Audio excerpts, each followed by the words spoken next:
Hi guys, Richard with Nova Hobbies here. We are back again with another unboxing video.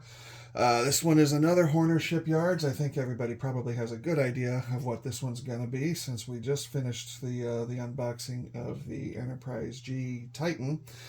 So this one's their next in line, and hooray! Took a little bit of time to get in, but we've got the USS Intrepid Duderstadt, and yes, I've got the wallpaper decals with that. We'll get to that in a minute over here. But I figured I would just go ahead and bust into the box. We've got a little bag of some clear parts. Some of these look real similar. These are the warp nacelle bits, and that I think that's identical to the Enterprise G. And some other bits and bobs, some extra bits there. See what we have. Yeah, so some of these are real similar. You've got the little caps for the nacelles. Some of these are different here. This is the front grille and the parts for the deflector, the front and rear deflector. These definitely do look similar. These look identical to the ones from the Enterprise G. I have a feeling they are. It's the same design for the warp nacelle. And what else? We have a little back cap, I believe, and a few more clear pieces. That looks like the impulse engine, and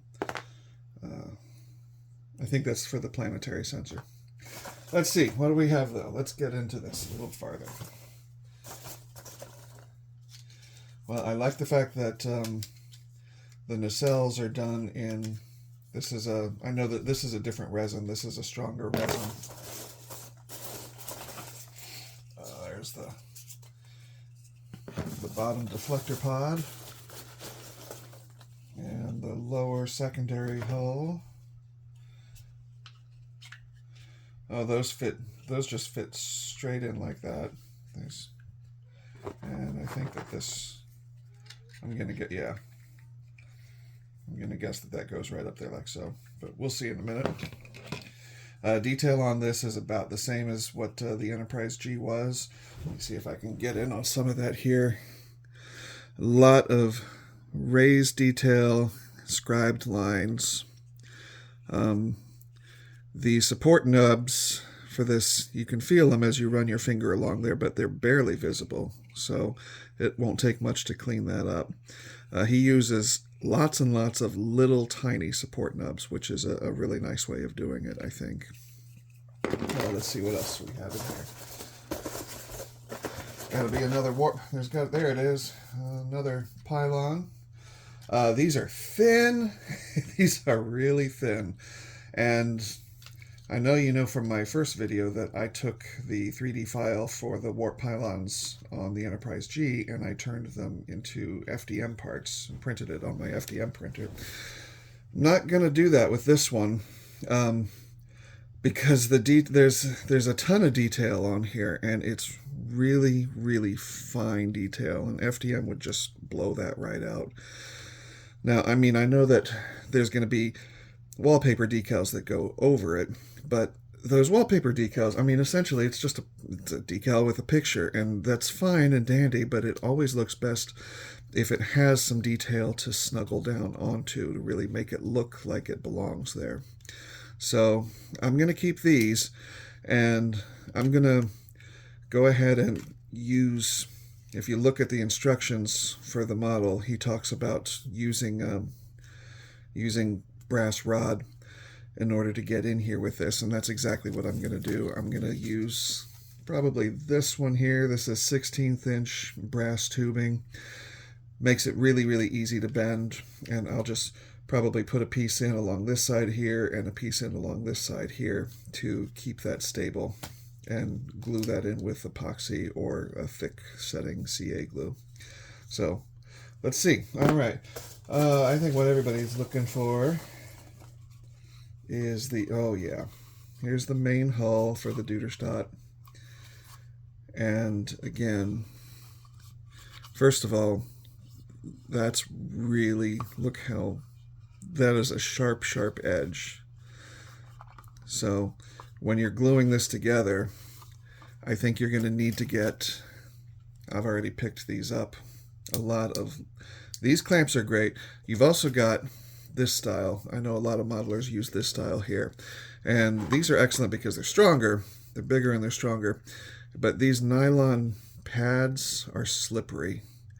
And I worry that if so as you can see, if you put that on there, it just sort of, it's not getting any good grip pressure. You'd have to go farther up like this. But oh, that's nice. All I did was just put it together and it literally just snapped down. That's very cool. But these little, with the vinyl coating, that holds on really well. Now these aren't very strong, so you're going to probably get a lot of them. I've got 10, and I might want to get another pack of 10 just to really make sure that it's clamped down. But the detail is very similar to the Enterprise G. The planetary sensor is mostly molded in versus the Enterprise G, which the whole thing was done in clear. That I'll still be able to get these little squares to light up with the translucent white resin, but I won't be able to get those inner bits lit up really well. But that's okay, because as long as the main thing is, the main section is glowing, that'll be all right. But again, the detail on here is really, really pretty. You can barely see all the windows in with the resin here, but they're all in set. They all look good. They're all there. Same thing with the escape hatches here. Yeah, this is going to be really nice. And I'm hoping we have some nacelles. Where's it? Okay, here's one. All right. Here's one nacelle. Let's just grab. There's another nacelle. Okay, good. Let's get this box out of the way.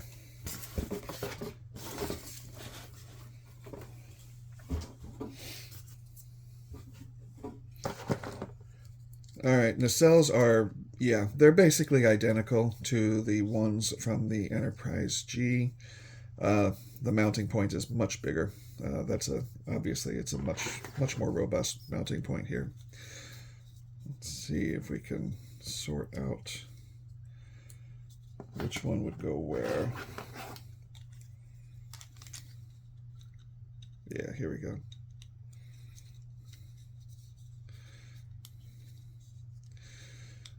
It's got a nice tab and socket. It fits in pretty well. And I'm just doing this on the fly while we're here.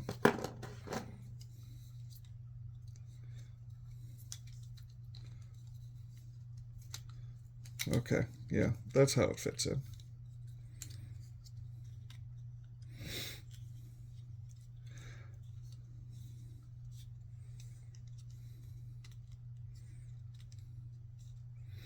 So both pieces fit into the nacelle right there, but it's only the top half of the pylon that's going to slot into here.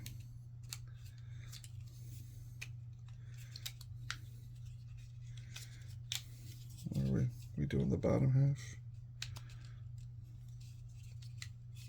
Yeah, I'll have to read the directions to find out. Read and find out. Go figure.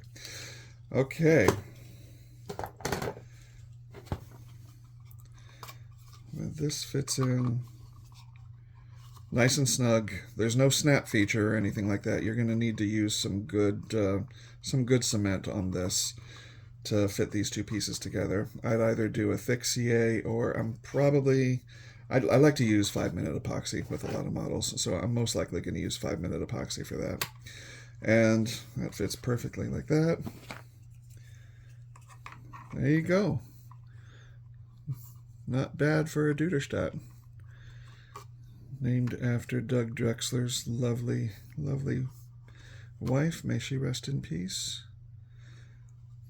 Yeah, the Intrepid is a really neat design. It's a weird one. There's no doubt about it. It's a weird one. I know there's some people who do not like it. But that's the beauty of Star Trek. There's really something for everybody. So let's see how that looks. Oh, here's where we're at with the Enterprise G, since we're talking about it. And yeah, a lot of similarities, quite a few differences. Much smaller hull, like a knife-like edge. That's I'm amazed that's not warped. It's going to need it's going to need a lot of love, a lot of glue, and a lot of clamps to keep that to make sure that edge stays nice and true. But that's going to be very cool. And yeah, man, I can't wait to see these together. I will be lighting this one up as well. I'm going to do the same thing as I did with my Enterprise G here. I'm not going to do any blinkies or anything like that. There's not going to be any dynamic lighting. It's just going to be static lighting, just like this was. But that just makes it easier. Honestly, for this scale, you don't need a whole lot of dynamic lighting. And come to think of it, the formation lights here and here, I'm not sure how on earth I'm going to get any lighting over to the formation lights. There's maybe if I cut a small channel in here, I'll be able to run a small fiber optic up into here. But you can see the formation light there, and you can actually see my finger through it. It's really translucent resin. And that's good. I'm glad for that. So I might be able to just generate a little bit of light simply from the resin itself transmitting LEDs from the inside here. So I guess that would be the first thing to experiment with, to see if it would glow just from the internal lighting system. Otherwise, I'll have to do like a really, really fine fiber optic for those, because that's a flush edge. Yeah, that's a flush edge. So the only thing I can think of would be to get an LED, or to get a little SMD LED right up against here, because this is an open channel. And if I get a little SMD and plug it right there, that might be just bright enough, especially if I light block the heck out of everything else around here, to get my formation light. In fact, yeah, that's definitely the way I'll do that.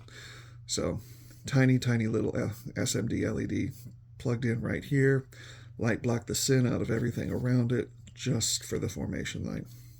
So that might work. We'll give that a shot. But let's talk about the decals here for a second, because this model, like the Enterprise G, has a really detailed Aztec pattern. You can't even call them Aztec patterns anymore, can you? But it's got a really detailed hull pattern to it. And I don't think that Lou has done vinyl patterns for this yet, from Aztec Dummy. I don't think he's done anything for these yet. He might soon, though, depending on what he does with Horner. But at the moment, if you want to do those big panels, it's only going to be from the Aztecs. So that's what I got.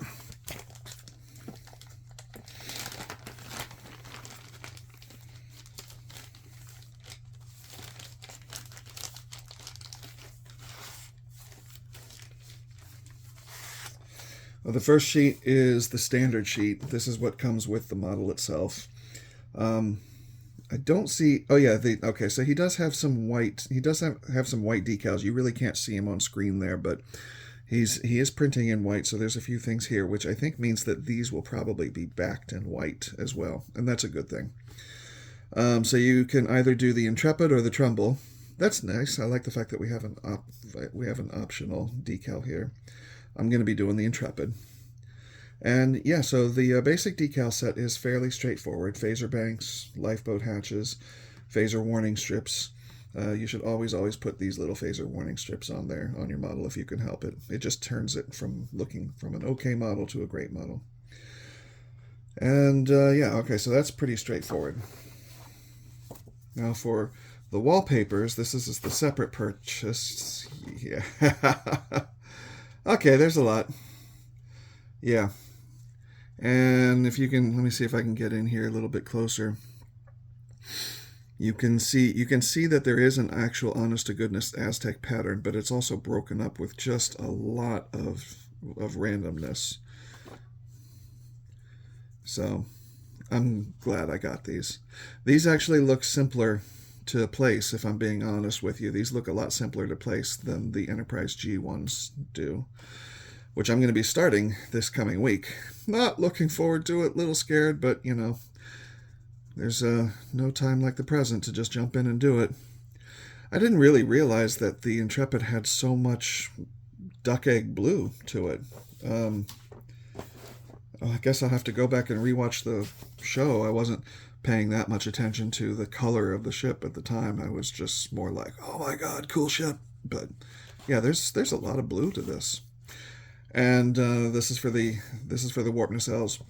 And yeah, okay, so these look pretty much identical to the ones from the Enterprise G. And yeah, I'm looking forward to that. That's a lot of nice.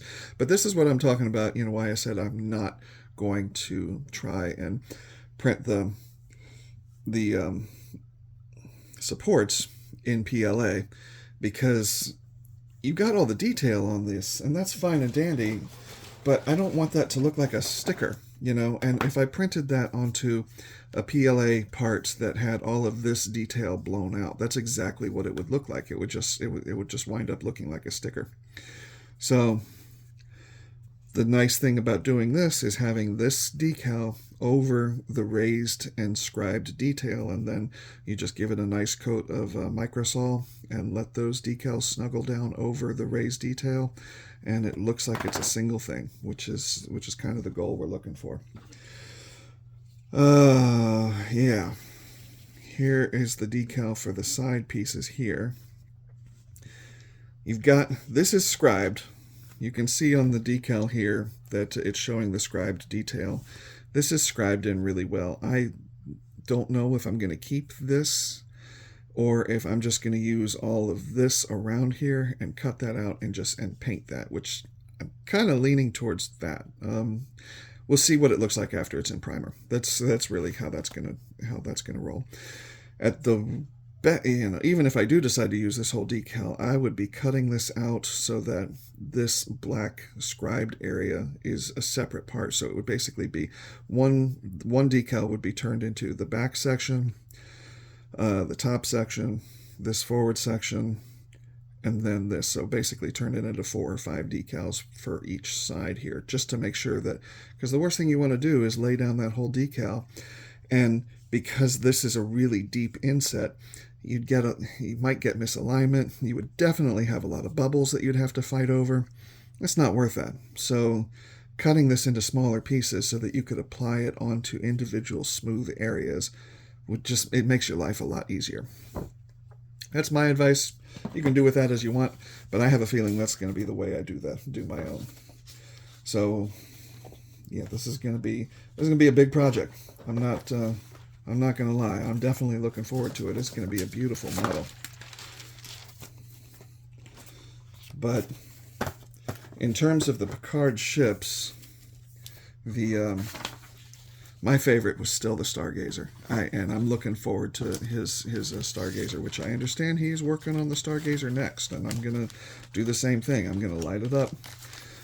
Same as this. Just a simple light job, but it would be very nice to see all 3 of the big Picard ships, the Titan A, the Stargazer A, and the Intrepid, all 3 of them lit up on the same shelf. So that's our goal for it. And in the meantime, we're going to finish this up. I'm going to switch gears for a little bit. We're going to quit with the out-of-box review for this. This is a nice, beautiful model. I'm going to be really honest with you. This isn't a hard model. I can tell that just from looking at it. It's not a hard model, but there's a lot of semi-advanced things that you might want to be thinking of with this particular model. I don't think I'd recommend this if you're new to resin models, and especially if you're new to 3D printed resin models, which is its own animal, which is very different from older style additive resin models. but if you're new to 3D printed resin models, I don't know if this would be the one that I would recommend you get right out of the gate.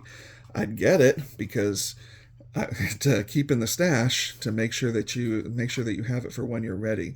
But this one might not be the one that you want to get right away. Get a couple pieces, get a couple resin models under your belt before you go for this one. There's just a few techniques that you're probably going to want to make sure that you're comfortable with. For one thing, like I said, this see, this wants to stay open a little bit here. So I'm going to definitely be using 5-minute epoxy on this whole saucer. Clamp the sin out of this before anything else.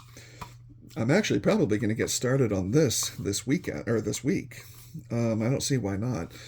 I might just sand out those nubs, sand out all of the support nubs, and there's a lot of them, not on the very edge, but just on the inside, which is a nice way of doing it, because you don't risk throwing this saucer out around.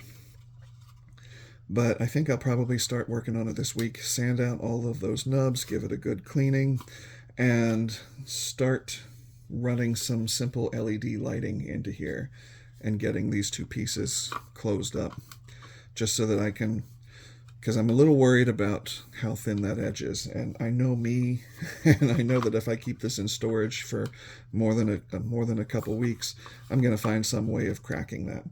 So I think, yeah, we're going to work on that soon. And same thing with these pylons. I was talking about making sure that you've got a couple resin models under your belt. Just be aware that you will.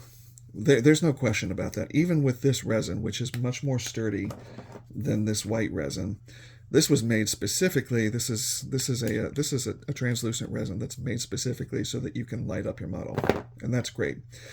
This is a little bit harder. It's definitely stiffer, but it's not going to hold the weight of these nacelles for very long.